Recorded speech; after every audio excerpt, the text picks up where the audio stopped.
The sun is shining bright, summer is officially here, which means that we are on the road to SummerSlam. But before we get there, it's important we touch on all things Money in the Bank.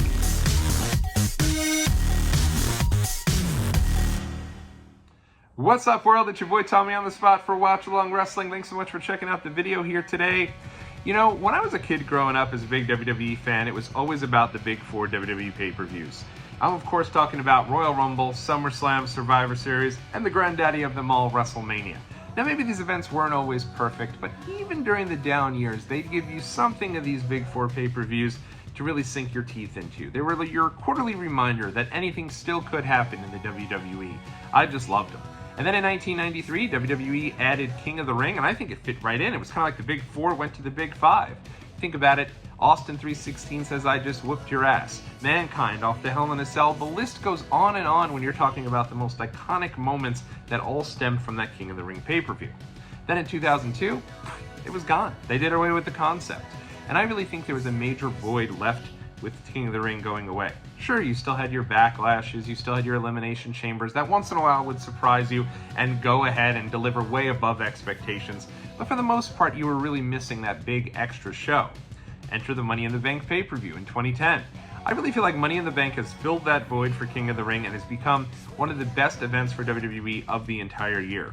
Graduating from what was a really fun traditional Money in the Bank ladder match at each year's WrestleMania into its own show, we're now sitting here preparing for the 15th anniversary, or the 15th, I guess, year of the Money in the Bank pay-per-view. And so in this video, I thought it'd be fun to take a journey back and count them all down. Every main event in Money in the Bank history, ranked from the absolute worst to the all-around best, according to me. And of course, when I'm talking about my criteria for these Money in the Bank ladder matches or these Money in the Bank main events, remember, even though these have been 14 events, not every one of these main events has been a Money in the Bank ladder match. As a matter of fact, it's barely the majority that have been the ladder matches. There's been a ton of different types of matches, whether it be grudge matches, cage matches. The list goes on and on when it comes to these incredible main events, and it's been really fun going back and reliving all of them, especially coming off the heels of my rankings of the King of the Ring main events. Those main events took place all from 1993 to 2002, so I basically had to shift focus to go back to the years of yesteryear, and now coming back to present day with these events stemming back from 2010 all the way until just last year with the Bloodline Civil War main event. Now, if it's your first time checking out my main event rankings, a little reminder on how the criteria goes for these. Always start with the in-ring action. Obviously, I think in-ring action is one of the most entertaining parts of any match, but for me, I also always look for storyline development. Honestly, if it's a great match and another great match and one has a higher storyline development, even though the in-ring action may not be as good, I might lean towards the match with the storyline development. Because at the end of the day, the criteria is also, well, me. It's the Watch Along Wrestling YouTube channel. So these, again, are just my rankings. At the end of the day, if you have different rankings, I'd love to hear them. Leave them in the comment section below, and let's chat about it. All right, so before we get into the main events here, I will also let you know that when it comes to main events, I don't usually just do bell to bell. I do opening bell, the bell that starts that main event all the way to the end of the show. So if there's anything that comes after the main event, I'll include that as a part of the main event when coming up with this. So there might be matches that are maybe bumped up a little higher if, let's say, there was a return or a cash-in that happened after, but I do include all of those as all-encompassing parts of the main event. All right. So without further ado, number 14, kicking us off here on the countdown, the worst main event in Money in the Bank history, I guess you could say, is John Cena versus Sheamus in a steel cage from the inaugural Money in the Bank pay-per-view. And listen, I don't think this is necessarily awful, this match. I think it's a fine match, but it's basically a house show match that for some reason is main eventing this pay-per-view. They really dropped the ball here, in my opinion. You're talking about a show that you had two great Money in the Bank ladder matches. Either one of those could have main evented the show, and it would have set things on the right path for the Money in the Bank pay-per-view. They also had a really fun Jack Swagger versus Rey Mysterio world title match, if you could believe that. The match is great. Rey wins the title in a nice moment, and then Kane immediately comes in, checks in the Money in the Bank, cashes in Money in the Bank, and wins his first title in over 10 years. I really think this is how they should have ended the show. It was a kind of a cool moment. People went crazy for it, and I think it would have set up that unpredictability that somebody could actually win Money in the Bank early in the night and then cash in by the end of the night. So I think this is the way they should have went. Instead, of course, it's John Cena. In 2010, John Cena is as big as they come in WWE. And I really think if I ever did a video on my least favorite years of WWE, 2010 would be there. It'd be 2009 and 2010. Those 2 years for me, they were just, WWE was at its absolute peak of its PG era, and it just felt like there was a ton of corny stuff going on. This is right in the middle of the guest host era, and I think John Cena is his most John Cena, if that makes sense, in 2010. Don't get me wrong, I always kind of liked John Cena, but I always just feels like in this particular era, he was winning all of the time. He was really holding back some folks that were on the rise, and it just honestly didn't always make sense.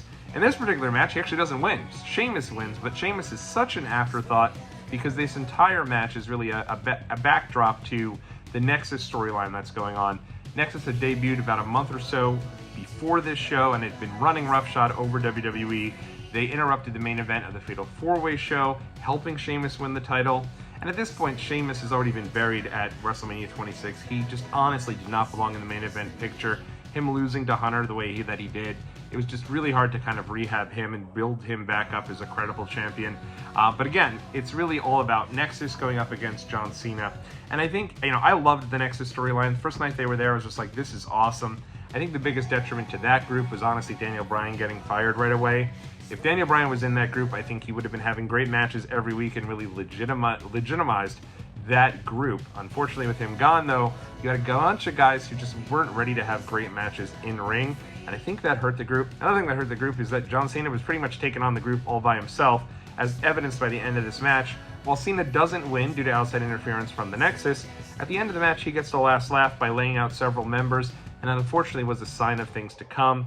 I will say the only cool kind of nugget here, if you're looking for kind of your Easter egg, if you've ever watched the John Cena Experience DVD or Blu-ray, which is actually one of my favorites. It says a really cool deal looking at John's time behind the scenes when he's kind of the face of WWE in 2010. It actually ends right here at Money in the Bank. At the end of that DVD, he talks about how, hey, I didn't win tonight, and I let some people down. And it's kind of cool because it shows like that even though he's Super Cena at the time, he really does believe in what he's doing and believes that the people that pay to see him are disappointed if he doesn't win. In any event, that ends at this match. So he does that Cup for a Cause at 7-Eleven. Then he does that famous moment where he's going backstage singing Cody Rhodes, dashing Cody Rhodes theme song, the whoa, na na na. I'm not going to go ahead and sing you with that. But anyway, that happens right here at this match. It's an all right match. Nothing that you wouldn't have seen main eventing a second or third city in a U.S. state, though. Just not much to get into here. And that is why it falls on the worst Money in the Bank main event. Next up, the Money in the Bank ladder match from 2022, the main event featuring Austin Theory, Drew McIntyre, Madcap Moss, Omos, Riddle, Sami Zayn, Seth frickin' Rollins, and Sheamus. Loaded with talent, but what a far cry from what this was supposed to be. I was there, SummerSlam 2021 at Allegiant Stadium, and it flashed across the screen, letting everyone know that on July 4th, 2022, Money in the Bank was going to be held live at Allegiant Stadium, and I believe to this day that this was going to be the start of an annual tradition for Money in the Bank being held at Las Vegas every year, at least for the foreseeable future, and at Allegiant Stadium. And instead, it never was, because unfortunately Cody Rhodes got hurt. They even filmed Cody Rhodes doing the commercial for Money in the Bank at Allegiant Stadium, and instead, unfortunately, he gets hurt. They actually moved the show to a much smaller venue in Las Vegas, and we get this main event, again, featuring tons of talented guys, but they were just kind of all there. And not to mention, even though I said Austin Theory was in the match, he was not announced as being in the match. As a matter of fact, he was built up at the last minute, added to the match to add a little bit more excitement to it, so almost a mystery guy added to the match, which would have been fine. I just have never understood the appeal of adding a mystery person or a mystery opponent, and it ends up just being a random guy on the roster. And this was literally the third or fourth time they built up a mystery opponent, and it was freaking Austin Theory. Just ridiculous. And then Austin Theory goes on to win this match. Now, I will say, there really isn't a guy in here who I think should have necessarily won. You can make the case for Riddle. I think Riddle would have been a fun winner here. I think honestly going into this probably was supposed to be Randy Orton, who would then have gone on to face Roman Reigns at SummerSlam, but obviously he gets hurt. So instead they go with Theory, and the show literally ends with him holding up the Money in the Bank briefcase and doing a selfie. Yep, It's probably the low point for Money in the Bank ladder matches. Other than that, it was all right. I think the addition of Omos actually played to a bit of this, kind of seeing this big guy in there. But other than that, not one you have to go back and relive. It's just above the second worst in Money in the Bank history. Moving right along, we're going to the peak of LOL Cena wins 2012. John Cena versus The Big Show versus Chris Jericho versus The Miz versus Kane. This is a ton of star power here, but I think the problem here is that it is a Money in the Bank ladder match. You don't really have anyone here who's your typical high flyer who's going to do the crazy stunts and everything you come to love in the Money in the Bank ladder match. Cena isn't a high flyer, Big Show, Kane certainly not, Miz isn't, and Jericho at this stage wasn't either. So there wasn't much here in terms of that what you look for in a Money in the Bank ladder match. I will say I did appreciate the use of the Big Show here. He's probably the only guy who's really protected in this match, and they do a really good job. There's one part in particular where he can't get up to the top of the ladder because every time he tries to climb it, the ladder rungs break because he's so big. So he comes out with this Big Show-sized ladder. That's a fun bit, but at the end of the day, it is what it is. And Cena wins because the briefcase detaches. So it's kind of one of these deals. The briefcase detaches, and he's just like, whoa! And he has this ridiculously silly look on his face that everyone knows, and it really was. It was the epitome of LOL Cena wins. It became a meme everywhere. Him with this goofy face, taking down the briefcase. 2012, also a strange time for WWE. You have a great champion in CM Punk, but he's never on the main events. He's usually thrown in the middle of the show. And I will say this, they built up this story going into WrestleMania 29 that John Cena had to get back at The Rock because he had the worst year of his life professionally and personally, and maybe had a tough ride personally, but professionally, that story just was not told. Here he is winning the Money in the Bank ladder match in 2012 here to end the show. He still won big matches. He was in tons of main events. The revisionist history is so silly, and I think that's why nobody really accepted that Rock Cena 2, other than if they had told a great story that, okay, it would have made it a little bit more sense. Moving right along here, it is the main event of Money in the Bank 2015, Seth Rollins versus Dean Ambrose. This is one where the finish killed it for me. Good match, really good match, but it was the second straight pay-per-view where these guys had a fluky type of finish, and I kind of get it to a certain extent. Dean Ambrose was a white-hot character at the time. It really felt like he was the future of WWE. Felt like this was a guy they were really going to get behind. Everyone loved him. The kids loved him. Everybody was excited about Dean Ambrose. But the problem was you were trying to establish Seth Rollins as your big heel champion. So then don't book them with each other, all right? It's not that hard. So I think, while it was great to see both of them main eventing and having really great in-ring action between two guys here, at the end of the day, again, the finish is just ridiculous. They're both battling for the title in a ladder match, which I thought was kind of a cool concept. And in the end, they both almost have it. They fumble the belt, Rollins. They both fall, and the belt falls on Rollins. That's just like we all just wasted our time. Other than that, though, great in-ring match. If it was a better finish, this would be way higher on our list. Because of this finish, though, it's all the way here at number 12. Number 11, the main event of Money in the Bank 2014, John Cena versus Alberto Del Rio versus Bray Wyatt versus Cesaro, Kane, Randy Orton, Sheamus, and Roman Reigns. Really the start of Roman Reigns as a singles in a main event here, and this is a fun match. I will say at the time I hated the match because I was a big Daniel Bryan fan. Obviously Daniel Bryan had to relinquish the title, so I knew they were going to go with someone else, and I was just hoping it wasn't going to be John Cena. I mean, here we are. I was talking about him getting stale in 2014, 2010. I was talking about him even more ridiculous in 2012. We're still with him in 2014.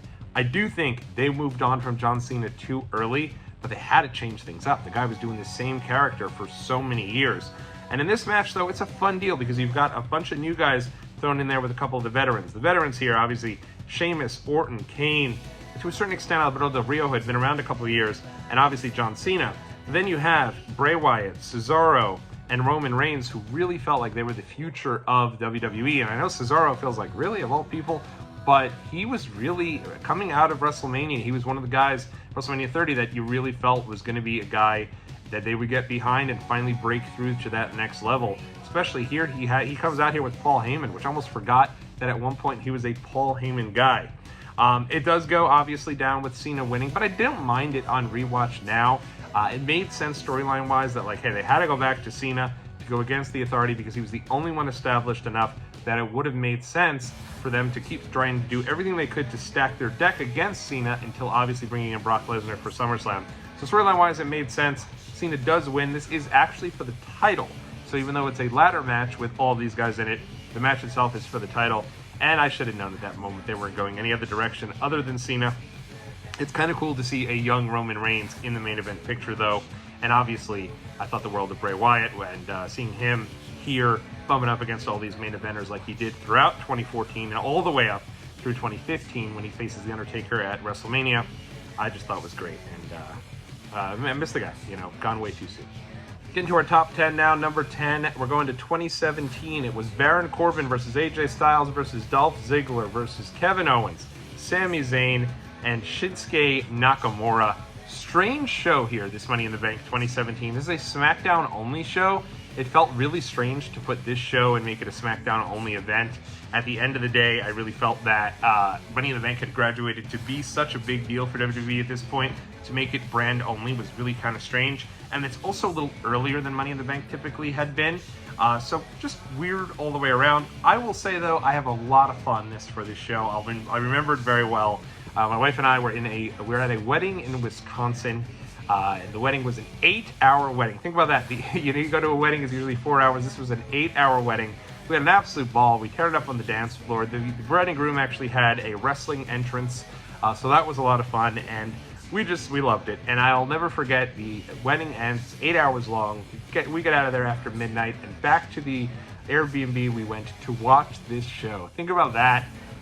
The beauty of the WWE Network. I miss it dearly to this day, that you could just show back up, start a show right afterwards, replay's ready for you, you can fast forward, you can rewind. It was a beautiful thing, and that is exactly what we did. And even though, I have to put this match high, look at this talent here. Owens, Zayn, Ziggler, Styles, Nakamura. We loved all of those guys. Obviously, Baron Corbin wins, so you're probably thinking, well, that's a bad winner. Kind of liked Corbin. Corbin was kind of our guy. We were there at WrestleMania 32 when he won the Andre the Giant Battle Royal, whatever it's called. And so we were really stoked to see Baron Corbin get the win here. And I remember waking my wife up. She had fallen asleep and telling her Corbin won. We were super stoked about that. So, unfortunately, his cash-in is one of the worst of all time. But we'll get there real soon. Maybe sooner than later. Next up, at number 9, we're going just 1 year further, back to 2018. Some of the names in this one here, just a who's who. Braun Strowman, Bobby Roode, Finn Balor, Kevin Owens, Kofi Kingston, Rusev Day, Samoa Joe, and The Miz. Talent up and down, and a great, really fun ladder match, but honestly not the match that should have main evented this show. This show is built around Nia Jax defending the title against Ronda Rousey, and Ronda going for her first championship, and it ends perfectly with an Alexa Bliss cash-in setting everything up for SummerSlam. And the poster for the show is literally Ronda and Nia. For some reason, it doesn't main event. To this day, it makes no sense why they didn't do that. But with that being said, really fun ladder match to close the show here. It's one that I think is often forgotten about. And this happens with these Money in the Bank ladder matches because there's just so many guys, and you can't really tell one from the next sometimes. This is a fun one, though. The idea is that Braun Strowman is just running roughshod over WWE. He is just an absolute menace, and so they need to do everything they can to stop him. So they try to take him out toward the top of the ramp. He eventually overcomes everybody. Kevin Owens takes an absolute hellacious bump that's just about 20 feet off a 20-foot ladder over by the entrance. It's crazy, and it's just something only Kevin Owens would even think to do and would do. That really adds to the match. And I will say, this is a fun look back because, man, Braun Strowman was over. You think about it. We're here 2018. This is right at the peak of the NXT takeovers. Everyone is excited about, kind of that in-ring product. Work rate WWE. In this match alone, you've got Finn Balor, Kevin Owens, Samoa Joe, some real favorites from, the Indies or TNA and Japan through the years. And yet, everyone's behind Braun Strowman. This guy was Teflon in 2018. I think right in the summer of 2018. Right this moment going through SummerSlam, he was at his peak with the Get These Hands. Before that, it was Roman, I'm not finished with you. And he had so many cool moments. The booking of Braun Strowman was so great until they just did not pull the trigger on him until it was way too late. It's a shame because I really think he could have been big time for WWE.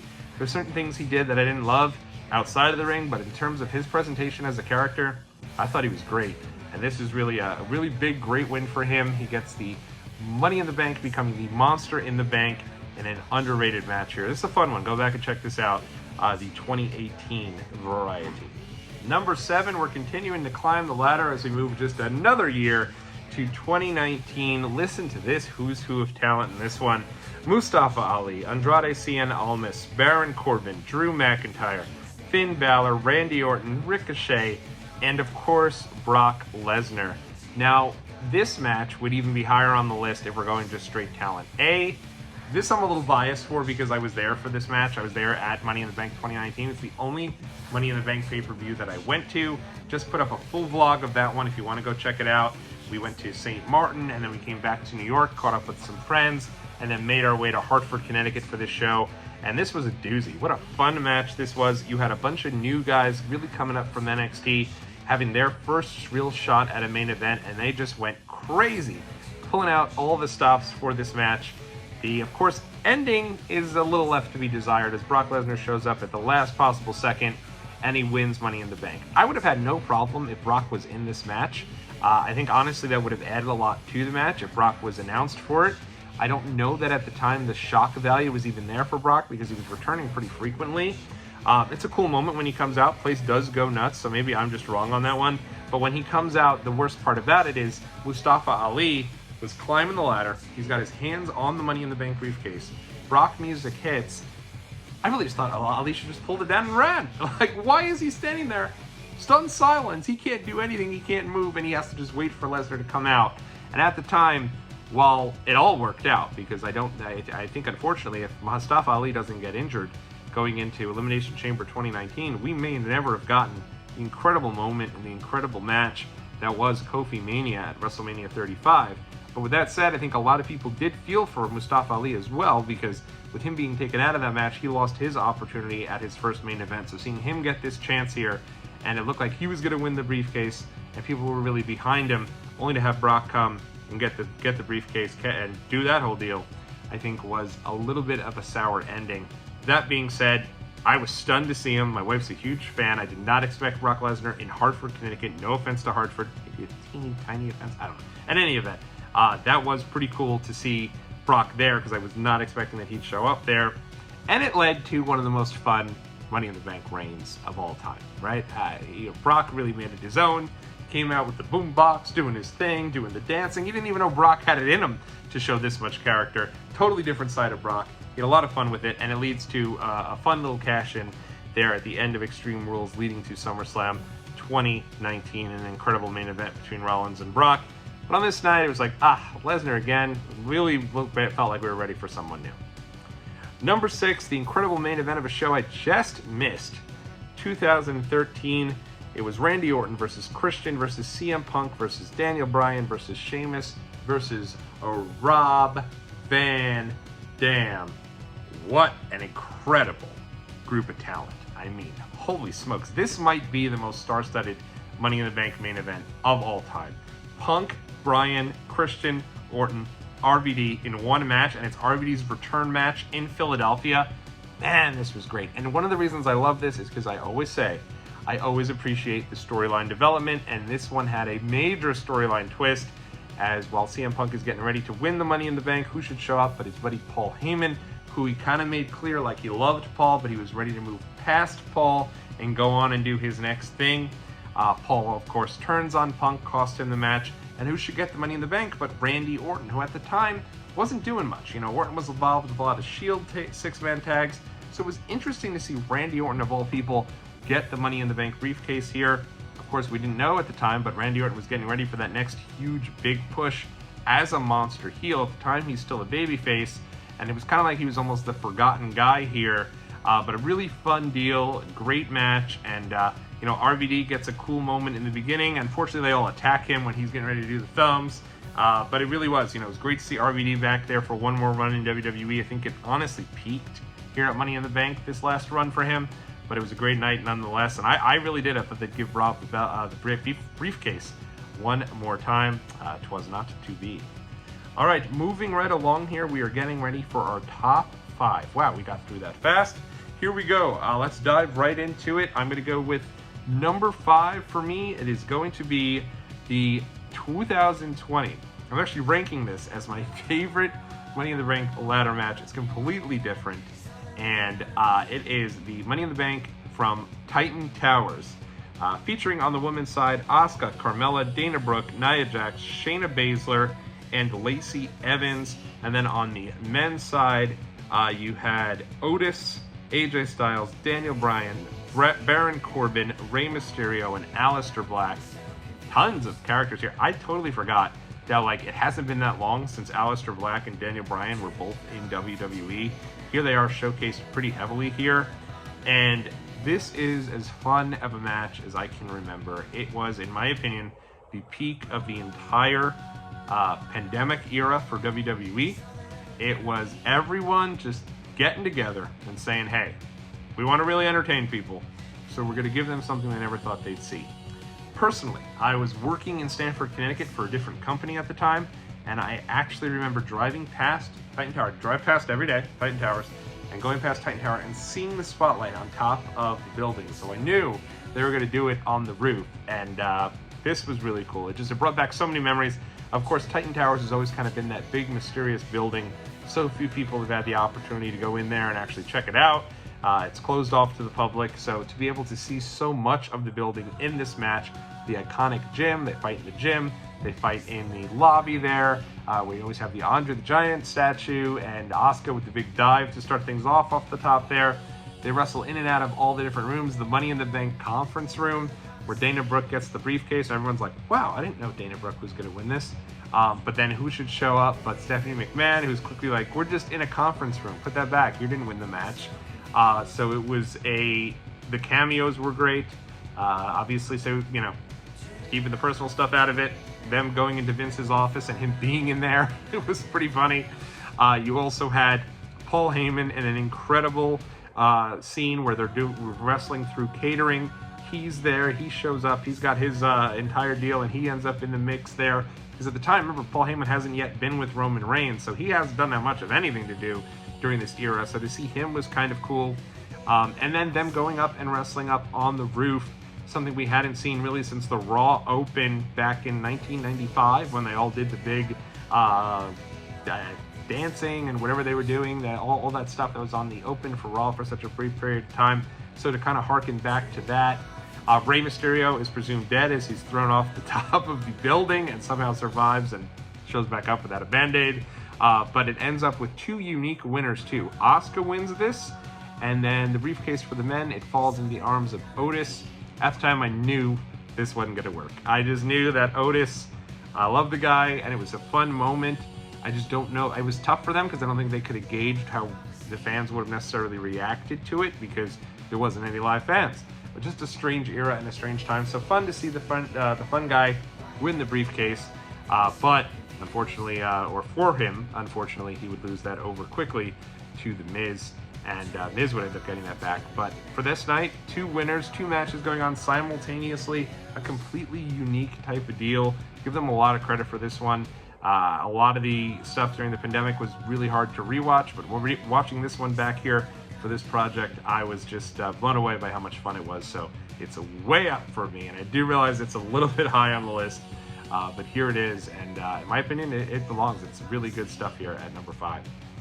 Number 4, just last year, the Bloodline Civil War.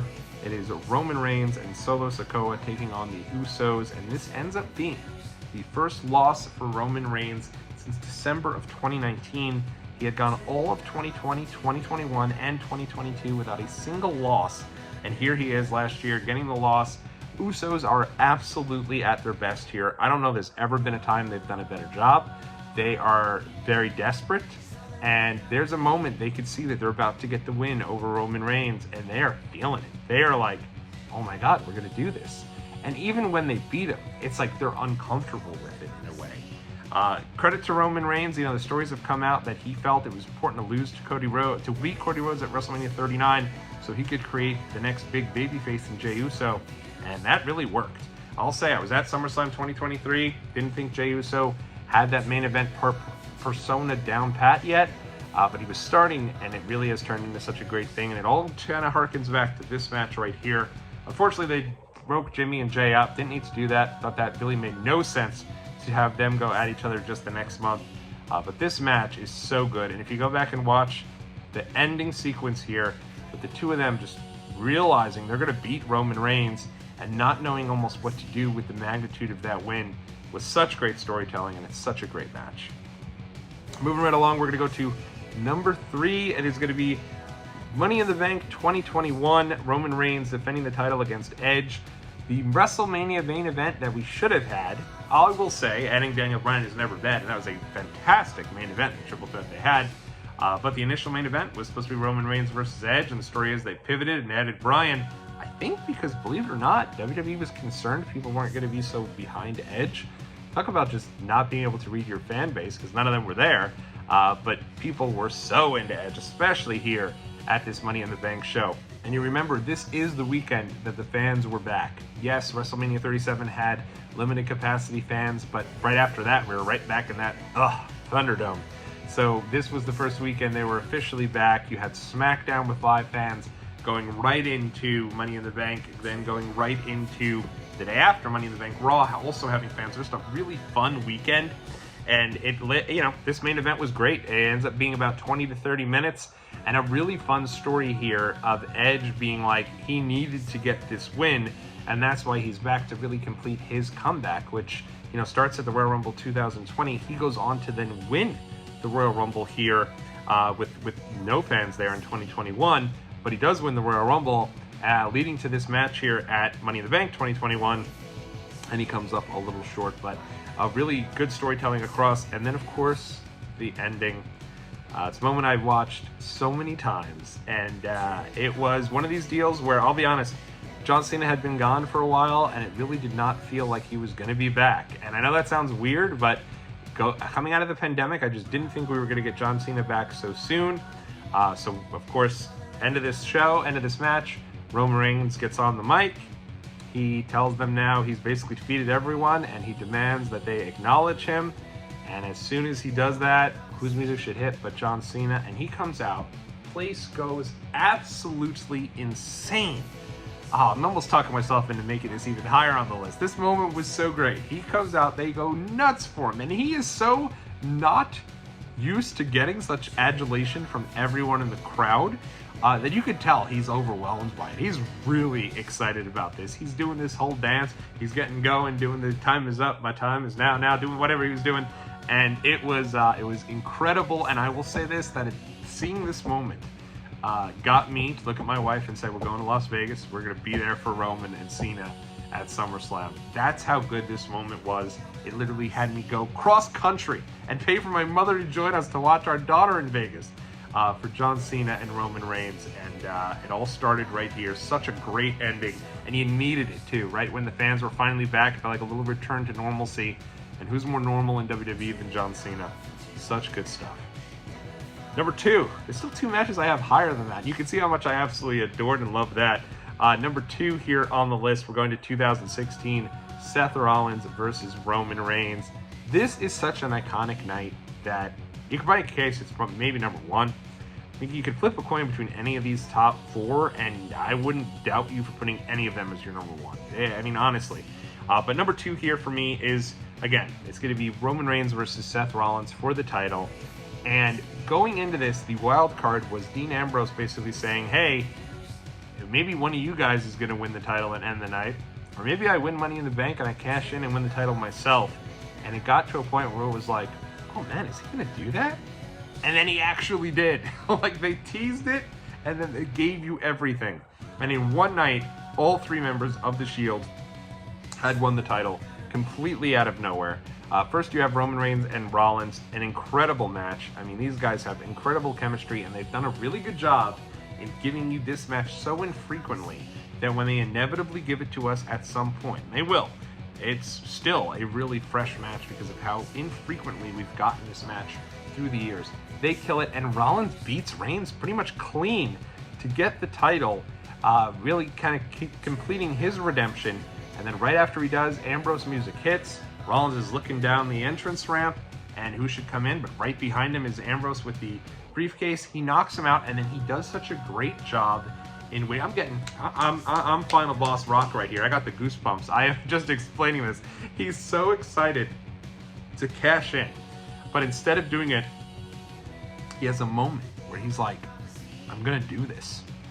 And he eventually decides, all right, let's do it. He cashes in, goes in, dirty deeds, new champion Dean Ambrose. What a moment. It felt like they were never fully going to go with Ambrose. You knew Reigns was their guy. And you knew Rollins had the look, and he was kind of good enough in the ring that he was at some point going to also get a monster push. Ambrose felt like starting that Shield, he was kind of the guy. But then very quickly it became about the other two, and he was kind of the guy on the back burner.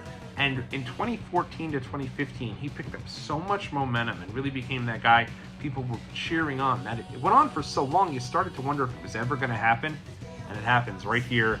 What a great moment. What a night. It is number 2 on our countdown, only because number 1, John Cena versus CM Punk in Chicago, 2011. Of course, this has to be number 1. This match was absolutely incredible. The story here is amazing. If you don't know the story was that CM Punk had not re-signed with WWE. He had legitimate gripes and reasons as to why he was not interested in re-signing with WWE. So going into this show, he was going for the title in Chicago with the idea that if he were to win the title, he would no longer be in WWE and he would take the title wherever the heck he wanted to. Totally unique situation. WWE never did this, where they would be able to capitalize on something like this, because at the end of the day, why would they give somebody the title who's walking right out? And you really had such a great yin and yang. You know, you have CM Punk drop the pipe bomb promo in the weeks leading up to this that just sets the world ablaze, really brings a lot of popularity for wrestling back in a time where I told you about 2009, 2010, you really needed something like this from Punk here in 2011 to really reignite the wrestling world. And I think a lot of people who never watched wrestling came back for this, and the entire night the place is chanting for CM Punk. Daniel Bryan wins Money in the Bank. That's like an incredible moment. People are still just chanting for CM Punk the entire night. It felt like you were there for something iconic, and you never fully thought it was going to be Punk winning the title. Like, you just didn't expect they'd actually pull the trigger and go with it. I even thought, I remember Punk wins, and me and my buddies were sitting around, we're watching, we're just like, shut up, don't move. Because we knew Alberto Del Rio had that Money in the Bank briefcase. They just cashed it in the same night in 2010. Who's to say they're not going to do it again that night? And who comes out but Alberto Del Rio? But he doesn't get Punk in time. Punk blows the kiss. Beautiful moment. Right to Vince and Johnny Ace, and out the door he goes, takes the belt with him. Pandemonium of what's going to happen next. You actually got to tune into Raw because Punk's not there. And then what do you know? But Punk shows up, throws a little picture up on his Twitter with the spinner belt in his mini fridge, and is your champion, and he's no longer in WWE. So much credit to them for actually going through with it. I wish, obviously, they had just done this a lot longer. They could have done so much better. But on this moment, for this particular night, about as good as it gets. And it really put, in my opinion, Money in the Bank started obviously as a pay-per-view in 2010. This show and this main event, 5-star match for WWE, which Dave Meltzer never gave 5-star matches to WWE. This particular match really put Money in the Bank to what it is today as, in my opinion, one of the big 5 pay-per-views. Or for premium live events, whatever you want to call it. Just amazing stuff.